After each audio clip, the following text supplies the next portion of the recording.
Opposition hits back at government's 9-month fiscal snapshot. Also, government looking to increase revenue through a revitalized real property tax initiative. And a cabinet minister sounds off on inadequate social assistance. This is Eyewitness News, the weekend edition.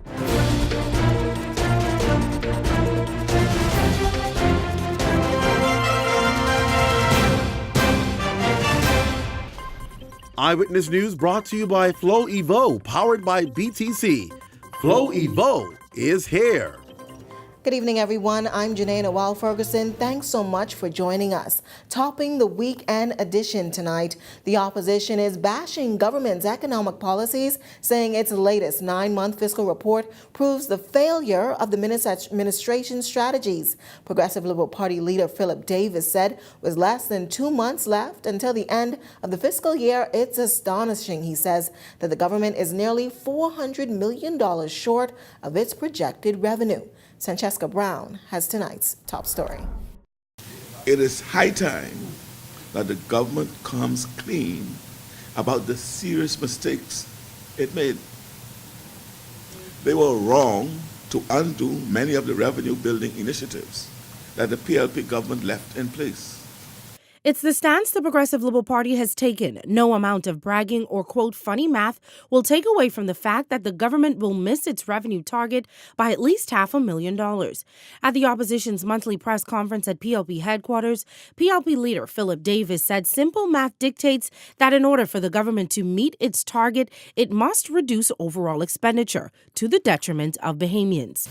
Customs, immigration officers, police reserves, teachers and nurses are not being paid overtime and their allowances. In addition, small and medium-sized businesses are not being paid on a timely basis for providing goods and services to the government and its agencies. Many of these businesses are hanging on for dear life as a result of monies owed from the government. This is the very social deficit that the PLP repeatedly referred to and asked the government to fix. When we say to them that the budget is for the people and to put money on the ground, Peter Turnquist makes a big joke about it. But this is no joking matter. This is serious business.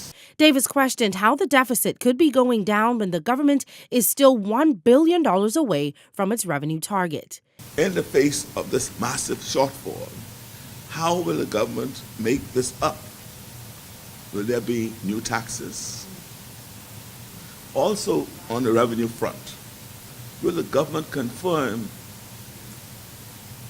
losses of approximately $80 million in revenue due to the F&M's failure to defend the Bahamas' financial services sector and their rushed changes, legislative changes to the financial services laws?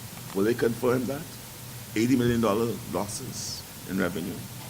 He also asked, with a 60% increase in value-added tax and reported economic growth, where did the VAT money go? The expected financial windfall predicted by the finance minister is nothing but a fantasy.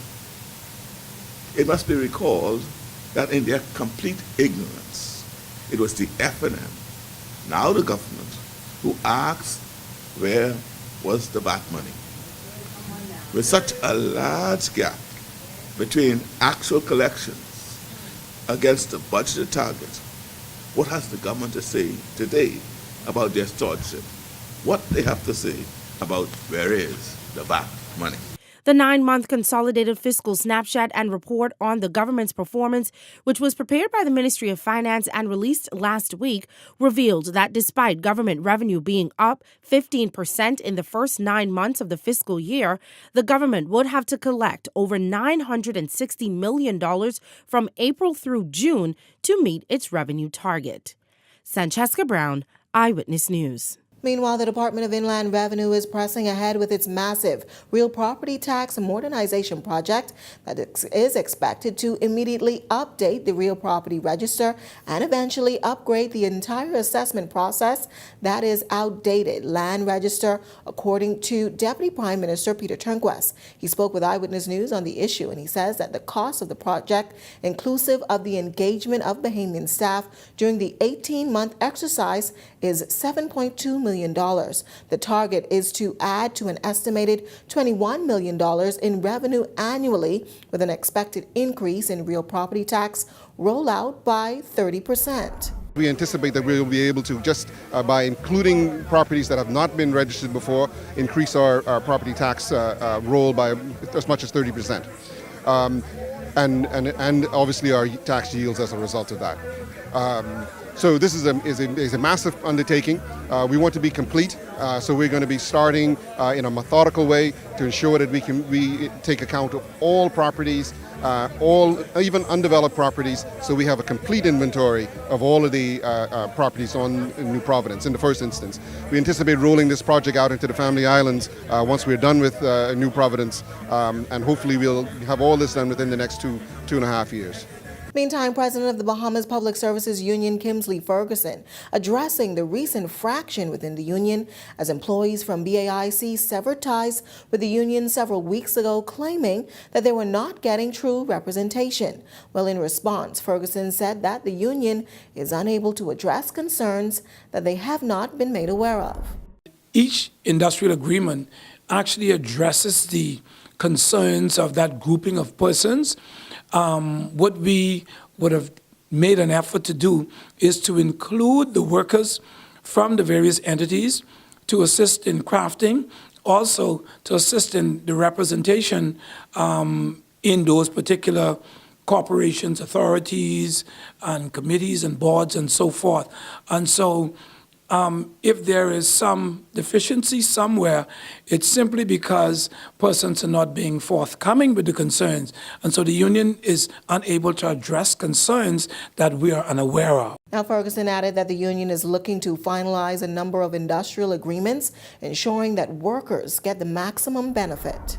We're currently doing the industrial agreement for the Public Hospitals Authority, which is inclusive of all of those individuals, and we are more than halfway through, and we are hoping to get it completed so that persons can expect something from a compensatory standpoint. We also are in negotiations with the Airport Authority. We're in negotiations. We started the negotiations with the Public Service on last week, Monday, and so we're working on behalf of our membership, but we want to also cause the membership to bear in mind that everything is a process. It's not an overnight thing, and we want to even take this opportunity to cause them to realize, be patient with us. We're working on your behalf, and in short order, something is going to be forthcoming. Well, in response to the recent spike in homicides last week, Christian Council President Delton Fernandez said that the group of pastors will conduct a walkabout called Operation Restoration the Saturday before Father's Day. He says he's asking men throughout the country to join them. 100 men with their families, and we're going to walk inner city streets to show that all is not lost. We're going to march not against anything. We're going to march for something, for a restoration of Christian values, for a restoration of our spiritual values, for restoration of our land and our families. And so we're going to ask 100 men. We hope we can convince 100 Bahamian men. In every area. In every sector. Yes. In every island, actually. Yes. In every island. Police force is kindly going to allow every station. Defense force is going to key in with us. And we're going to take to the street to show that there is still good in this land. And we want to be an example of how fathers, because we're losing men in particular, we want to see how fathers can engage and change this flow we're going. So for the rest of the year, we're engaged in Operation Restoration. Meantime, the Royal Bahamas Police Force is one step closer to outfitting at least 200 police officers and patrol vehicles with body and dash cameras. National Security Minister Marvin Dames telling Eyewitness News the successful bidder has been selected and will be announced in Parliament next week. hopefully in the next week or so, Parliament should make a definitive position on the proposed company that would have met all of the requirements to provide body cams to the Royal Bahamas Police Force. So that's it's here. It's just a matter of a sign off, and then we're good to go. Now, Dames declined to name the company, but he said the process was open and transparent. We had quite a number of companies apply, responded to the RFP, but we've now, the selection team would have narrowed that down now to the one company that would have met all of the requirements and that is best suited to provide to the Bahamian people a quality service. Because at the end of the day, that's what we as a government is all about. You know, we're looking for the best in breed, but in addition to that, those companies that will come to the table that will provide the best quality service, the best quality equipment to our men and women in law enforcement, and the Bahamian people will get value for money. That's our focus. Well, still to come tonight, a local gospel artist goes international. That's coming up, and later police get a sizable donation for their summer program. We've got that and more, but first, here's a check on tonight's weather forecast.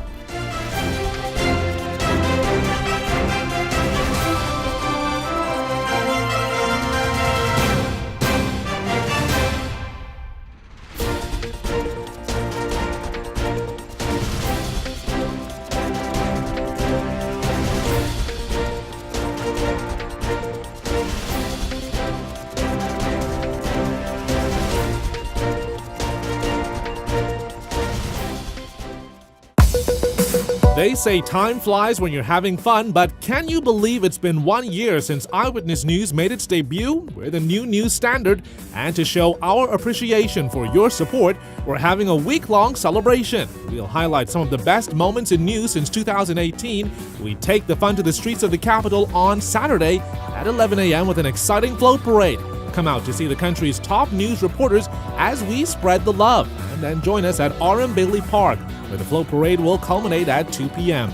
There will be 20 exciting pop-up vendors for you to enjoy sweet treats and so much more. And then on Sunday, we invite you to celebrate with us at our anniversary church service to be held at Trinity Assembly City of Praise. It's our 1-year anniversary, and we want you to celebrate with us.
You're watching Eyewitness News.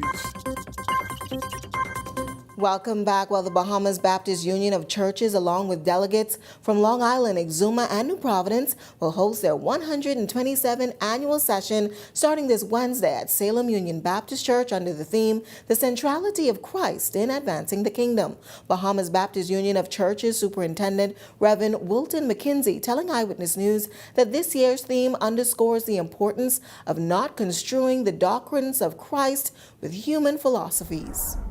The temptation in modern Christendom is to get caught up in the vortex of trying to replace the sound doctrine of Christ with human philosophies, human personalities, cults, and programs that are devoid of God and Jesus, designed to be seeker-friendly.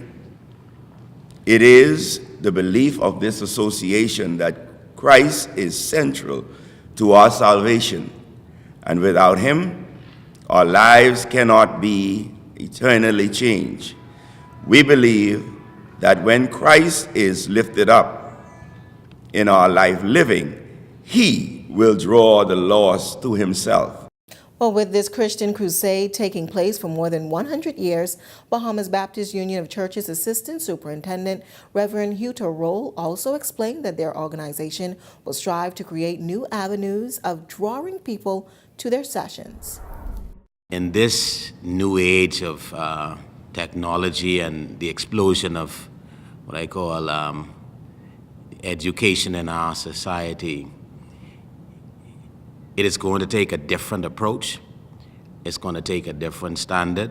We're going to have to speak to people where they are in order to be able to attract them to come to receive what they really need. And so that's where the conference made a conscious decision to make a change, that we would like to speak to both the hearts and the minds of our young people. Well, what started off as an unexpected opportunity turned into a mega success for one local gospel rapper. Local sensation Najee Dunn just returned home after a 14-show-long tour throughout the United States. Now, the opportunity to tour, according to the 27-year-old rapper, came about when a video of his single, Hallelujah, went viral with over 1 million hits online. Najee Dunn, who is expected to tour again in August, reflected on what he defines as a success of his tour. The tour to me was very, very, very successful.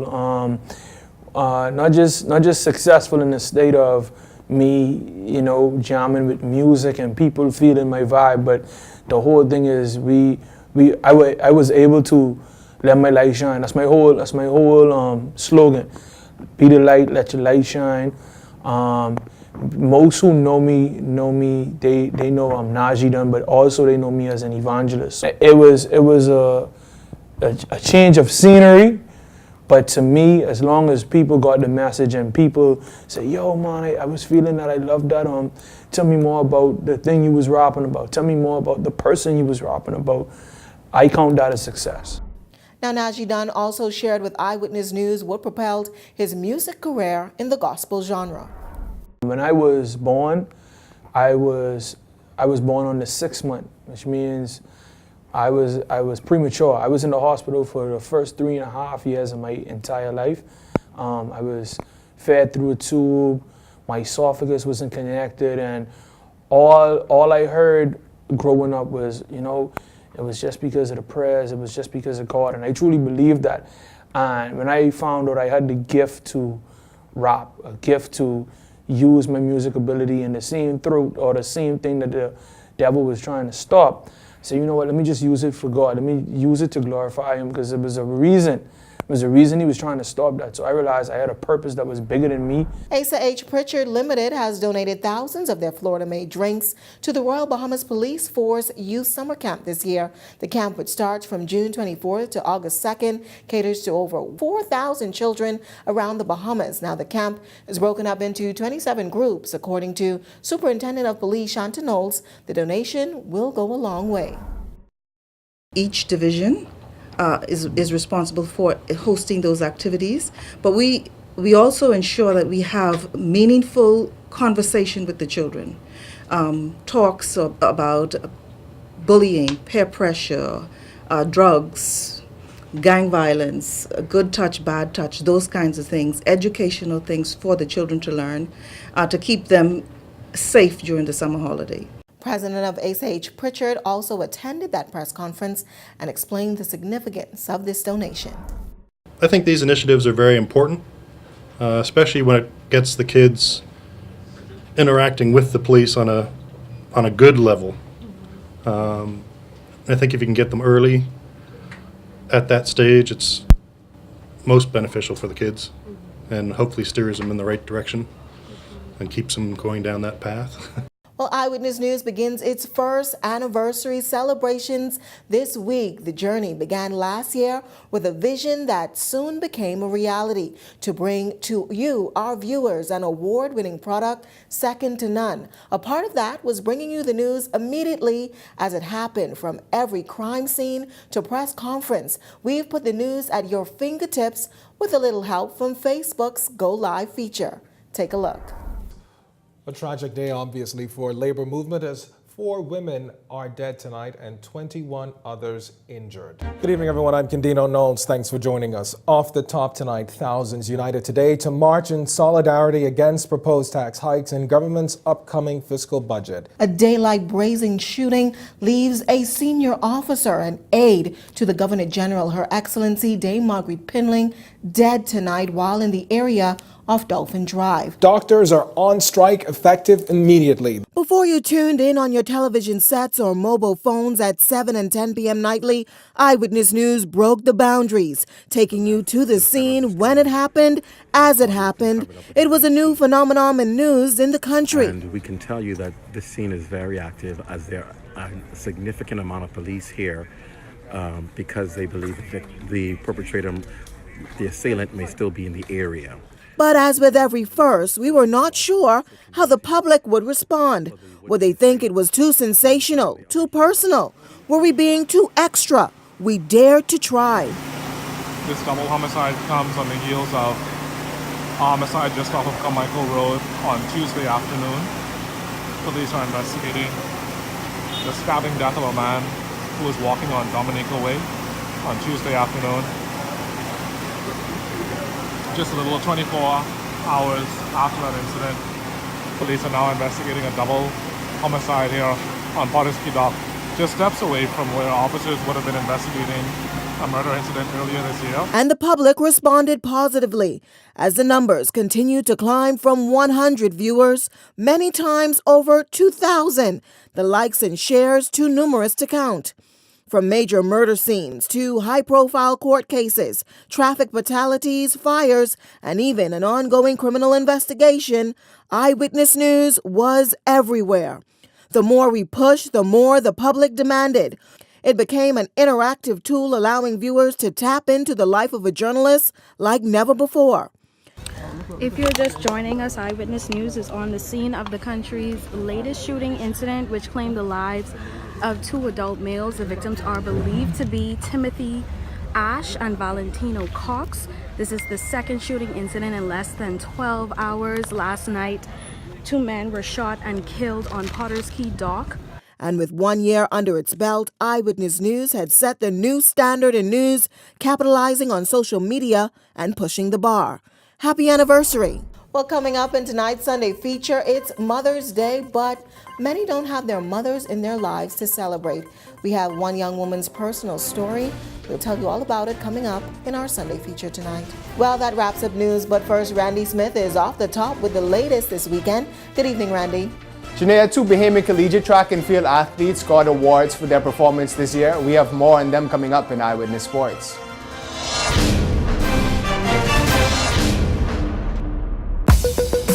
They say time flies when you're having fun, but can you believe it's been 1 year since Eyewitness News made its debut? We're the new news standard, and to show our appreciation for your support, we're having a week-long celebration. We'll highlight some of the best moments in news since 2018.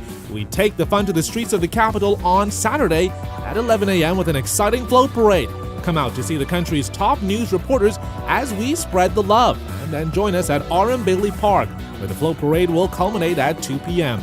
There will be 20 exciting pop-up vendors for you to enjoy sweet treats and so much more. And then on Sunday, we invite you to celebrate with us at our anniversary church service to be held at Trinity Assembly City of Praise.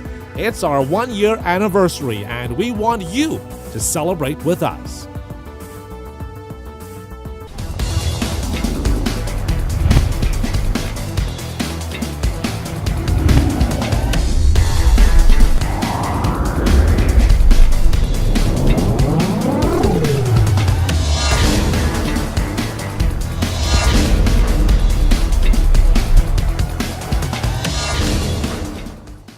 Good evening, everyone. I'm Randy Smith, and welcome to Eyewitness Sports Sunday. Leading off tonight, Tiffany Hanna received a major award this year, competing in 4 throw events. This season, Hanna was named as the most outstanding field performer at the Northeast Conference Championships. Competing for Wagner College, she won the women's discus and was 4th in the hammer throw.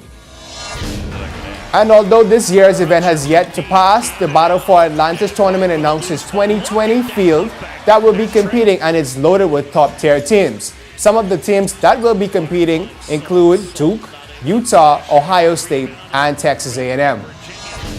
And in track and field news, Koshan Campbell was named as Highland College's Women's Track and Field Athlete of the Year. Campbell this season won the 600 meters at the NJCAA Indoor Championships and put together a stellar season in the outdoors. Well, that does it for us in sports, but stay tuned. Eyewitness News continues in just a moment. I'm Randy Smith. Have a great evening.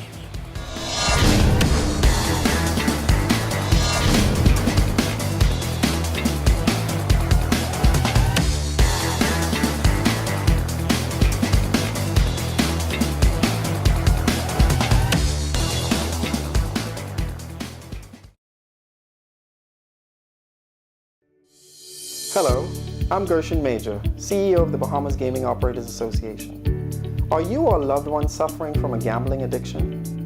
Do you find yourself more often than not having to choose between your daily expenses and this form of entertainment? If you've answered yes to these questions, we are here to help. At the BGOA, our doors are always open. There are several mechanisms in place to protect you as a player as part of our industry's responsible gaming program. If you find yourself or someone you know slipping through the cracks, please come in and visit us at number 41 Top of the Hill Mackey Street for an assessment, immediate assistance, or professional intervention at no cost to you. Remember, it's only a game, so please do so responsibly. For more information, please contact us at 603-2083. Visit our website at bgoabahamas.com or call our hotline at 808-9509. They say time flies when you're having fun, but can you believe it's been 1 year since Eyewitness News made its debut? We're the new news standard, and to show our appreciation for your support, we're having a week-long celebration. We'll highlight some of the best moments in news since 2018. We take the fun to the streets of the capital on Saturday at 11 a.m. with an exciting float parade. Come out to see the country's top news reporters as we spread the love. And then join us at R.M. Bailey Park, where the float parade will culminate at 2 p.m. There will be 20 exciting pop-up vendors for you to enjoy sweet treats and so much more. And then on Sunday, we invite you to celebrate with us at our anniversary church service to be held at Trinity Assembly City of Praise. It's our 1-year anniversary, and we want you to celebrate with us. You're watching Eyewitness News. Welcome back. Well, for many that may be at home celebrating this Mother's Day, some are not so fortunate. One woman sat down with us and explained that she's been dreading this day all year. She told our April Sands that she hopes her story will help those appreciate their mothers even more than before. How do you encourage somebody when you need encouragement? Mother of 2 Bernadette Bethel says she's been dreading this Mother's Day since last year, July. While she has one other sibling who feels the same, she explains the pain she has since her mother's passed. She hasn't been able to shake. And I wish there was at that time I could do something more, because you always you don't want them to go, so you want give them the extra. What she needs? Does she need that? Give it to her, just to try to prolong what is going on. I saw it. And no matter how much you see it, you're not prepared for it. Bethel says she lost her mother back in July for reasons she'd rather not get into. She, however, says this has really been the first time she's been able to talk about what she's been going through. But she says it's the memories for her that she'll be cherishing the most. Take a picture for anything. I fix. She always believes she fix, so you gotta take a picture. On the other hand, I gotta wait to get on the face powder. I ain't doing nothing if I ain't fix. Take the picture. It doesn't matter, because in the long run, it would mean so much more. Forget the makeup, take the picture, hold the hand, say I love you, even if you just WhatsApp it and say I love you, or send a heart. Every little ounce counts. For many, Mother's Day has become a time of joy, love, and appreciation. And while many may spend the day with the ones they love, not everyone is as fortunate. Bernadette says she's sharing her story in hopes that others will hold their mothers a little tighter this year, and not just for one day, but for the rest of their lives. April Sands, Eyewitness News. And happy Mother's Day to all of you out there. And that does it for us here in the Sunday edition of Eyewitness News. From all of us here, I'm Janae Noel Ferguson. Thanks so much for joining us. Good night.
They say time flies when you're having fun, but can you believe it's been 1 year since Eyewitness News made its debut? We're the new news standard, and to show our appreciation for your support, we're having a week-long celebration. We'll highlight some of the best moments in news since 2018. We take the fun to the streets of the capital on Saturday at 11 a.m. with an exciting float parade.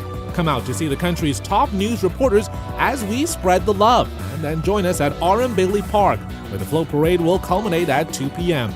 There will be 20 exciting pop-up vendors for you to enjoy sweet treats and so much more. And then on Sunday, we invite you to celebrate with us at our anniversary church service to be held at Trinity Assembly City of Praise. It's our 1-year anniversary, and we want you to celebrate with us.